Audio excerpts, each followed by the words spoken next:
এখন যাচ্ছি গরু কাটছে বিল্লাল সাহেব, ওখানে যাচ্ছি। যে দেখি গরু কাটা শেষ, গোস্ত মাপতেছে,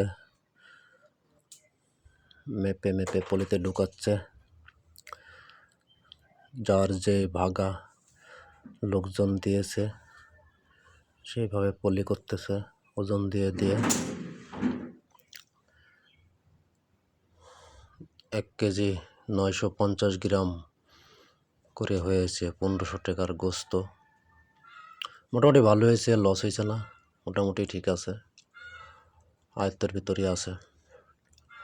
সবাই দেখবেন ভিডিওটাকে এবং সাবস্ক্রাইব করে দেবেন, মানুষকে দেখার সুযোগ করে দেবেন, যে বিল্লাল সামনের মাসে আবারও গরু কাটতে পারে, বেশি বেশি আপনাদের মাঝে দিতে পারে। সেই দোয়া করবেন সবাই, আর সবাই চ্যানেলটিকে সাবস্ক্রাইব করে দেবেন। ওকে, ঠিক আছে লা, ওকে লা না, ওকে।